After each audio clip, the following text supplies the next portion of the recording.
What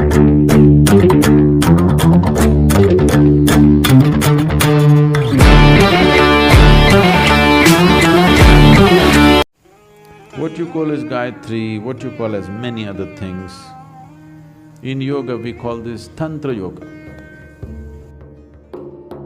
Improper usage of sounds, powerful sounds, can cause serious problems. Someone brought this lady to the program and she had lost her voice almost 6 or 7 months or almost 8 months before she came to me. Mantras need to be done with certain care.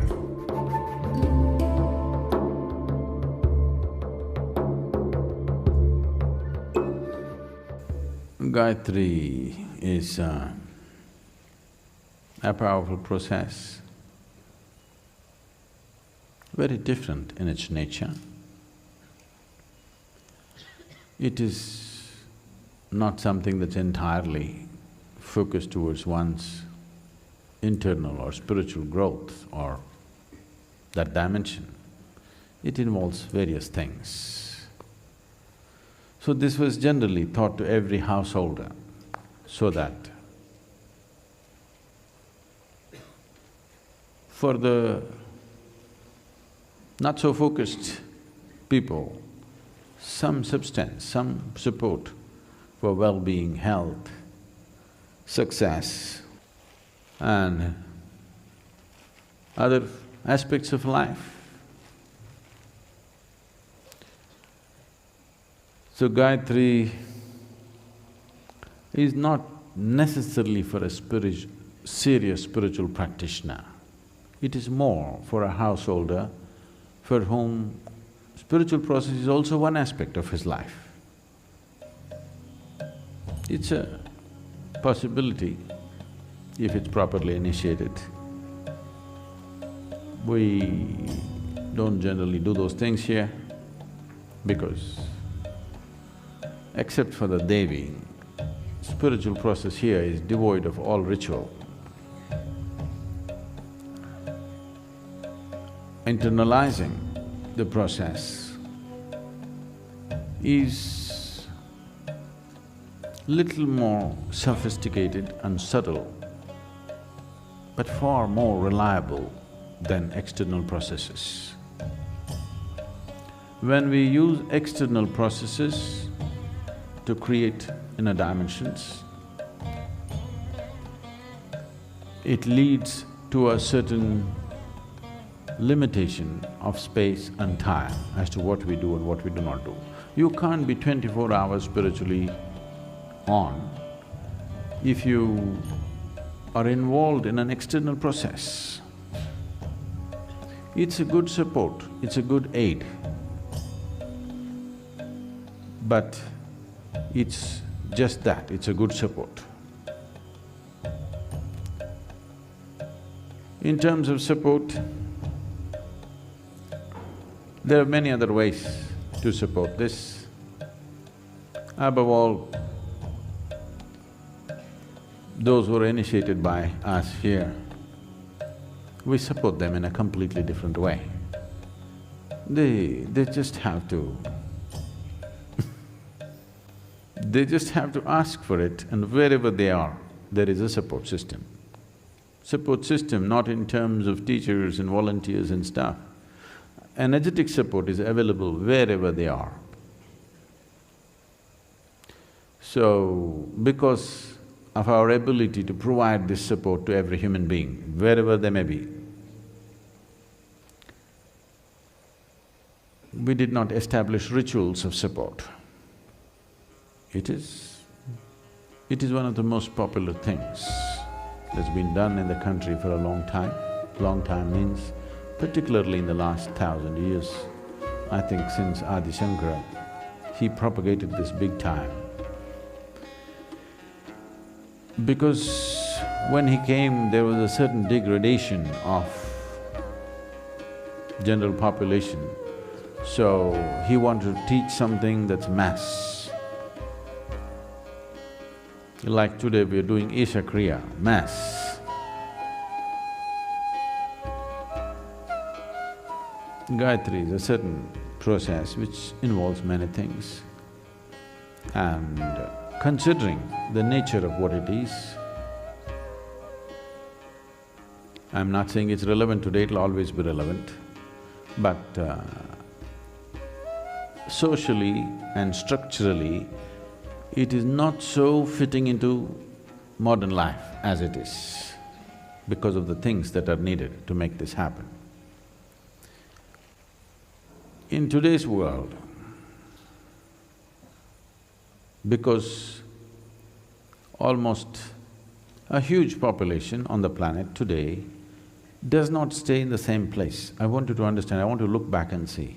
500 years ago, most people in their whole lifetime, they got up and went back to sleep in the same place, in the same building for their whole lifetime without one day of being out.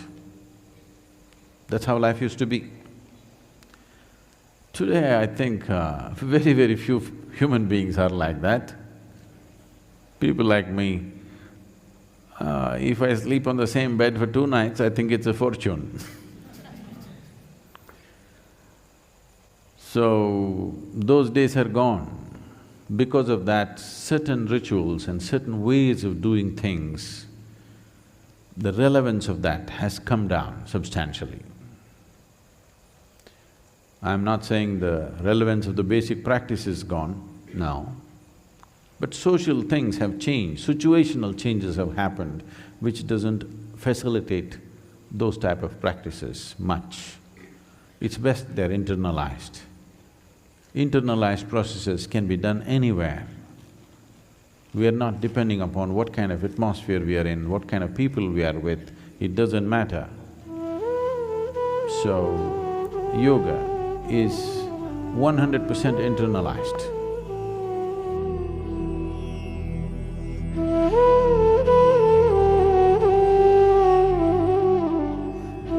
What you call as Gayatri, what you call as many other things, in yoga we call this Tantra Yoga. When I say Tantra Yoga, today Tantra has found very ridiculous expressions, particularly in the Western nations. And people think if you utter the word Tantra, they're thinking about unbridled promiscuity. No, Tantra just means technology. There are various types of tantras.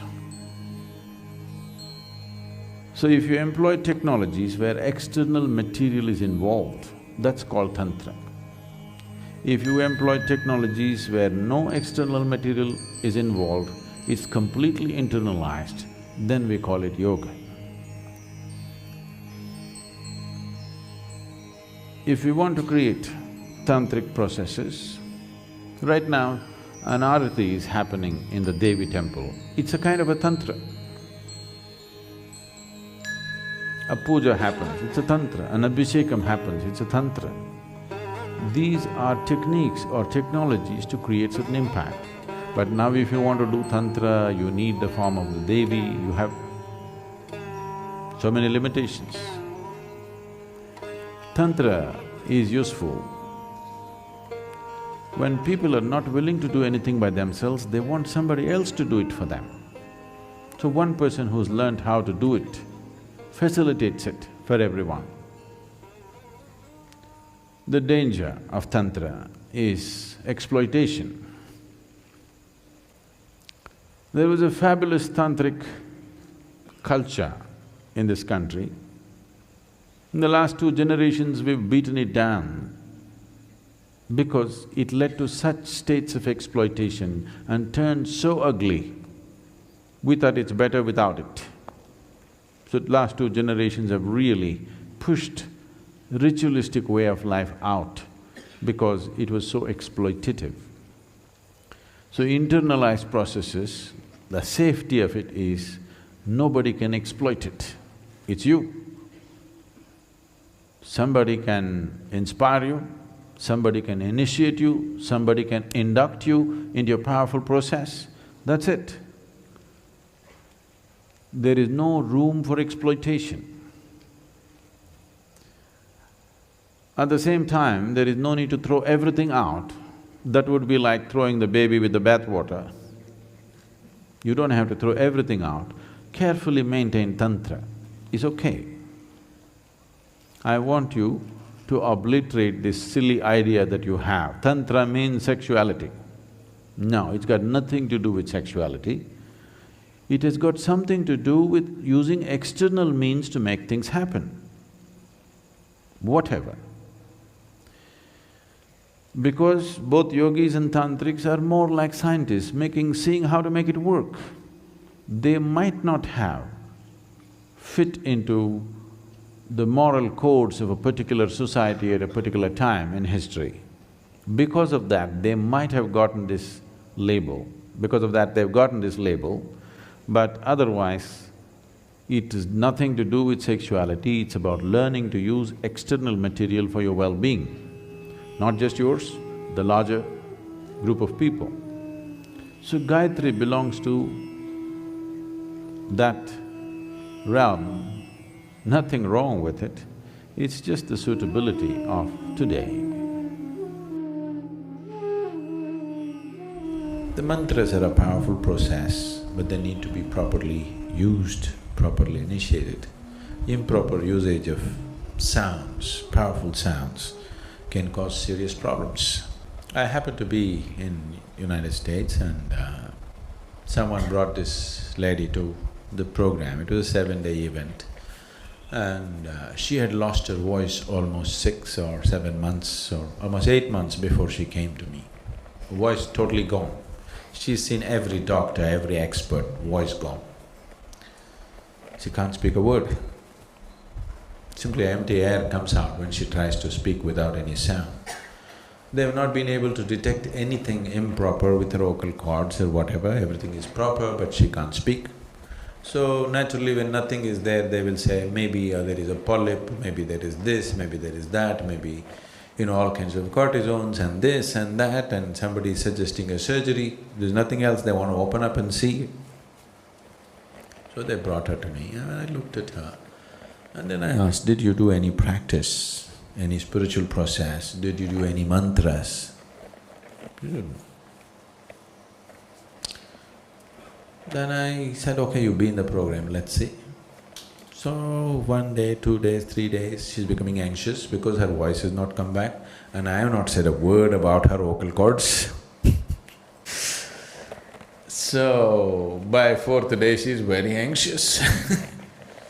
Then she came again and I again asked her, did you do any mantras? When I looked at her, I thought she must have done something. When I looked at her, it's very clear to me she's done something.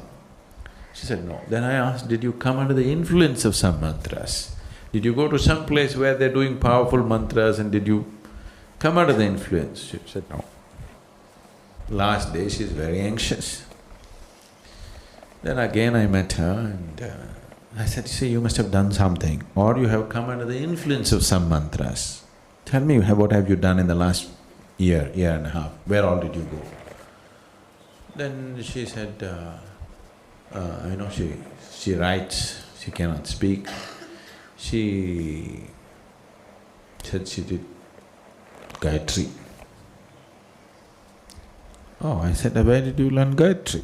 She said, I went to India and I bought a CD. Whenever I'm going to work, Atlanta traffic is such, she takes 2.5 hours to reach her workplace and when she's stuck in the traffic, she'll do GAYATRI like this. And the traffic clears up when she's driving, she'll leave the GAYATRI alone. When she has time, she'll just repeat with the thing. She's an American person, how she will repeat the mantra. We don't know, already the CD itself may be wrong. On top of it, she's American. Sanskrit words will not come easy to her. No, I'm not commenting about America. If you have not spoken the vernacular language, to utter Sanskrit will be very difficult. So then I knew that she's messed up with GAYATRI.